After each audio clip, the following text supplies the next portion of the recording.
Hello and welcome to Canguro English. This is the introduction video to the IELTS Academic Exam Training Series. I am going to help you to get the score that you deserve in the IELTS Academic Exam. So we're going to talk about all the aspects of the exam, the writing, reading, listening and speaking. I'm going to give you some techniques that will help you to move from a band 4 to a band 8. And I'm going to tell you the best way to do the exam.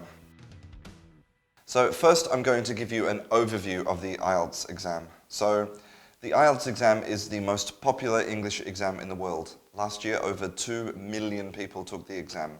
And there are two versions of the exam, the academic and the general version.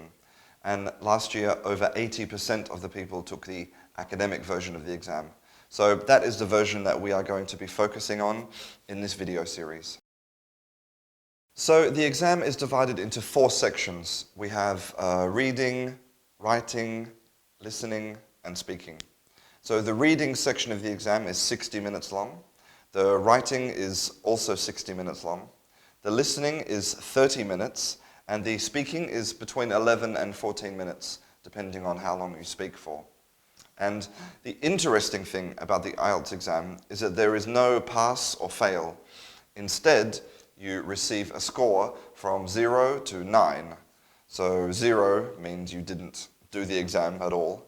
1 is you say very basic words, hello, goodbye. And 9 is completely fluent, like a native speaker. So now let's have a look at the results from last year's exam. So guess how many people scored a 9 in the exam, which is the top mark? 0%.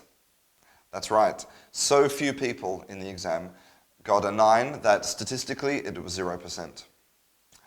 Now guess how many people got an 8.5, which is the next mark down? 1.6%. And how many people scored an 8? 5.2%. Now, guess how many people whose first language is English scored a 9 on the exam? 1%. And guess how many people whose country of origin is the United Kingdom scored 9 on the exam? 3%. So you can see that to get the top mark or near the top mark is very, very difficult indeed. So what was the average mark? Well, the average score for women was a 6. And the average score for men was a 5.8. So, as usual, the women have performed better than the men. So if you're a woman, you have a slight advantage here. Now, why am I telling you this? The reason is because you need to have realistic expectations before you do the IELTS exam. Maybe some teachers have told you, or you have seen videos on the internet, that you can hack or trick this exam. Well, I'm here to tell you that you can't hack or trick this exam, okay? You need to spend your time really improving your English, okay? If you think that you can go from a 2 to a 6 by tricking the examiners or using special techniques, you're wrong. You're not ready for this exam, okay?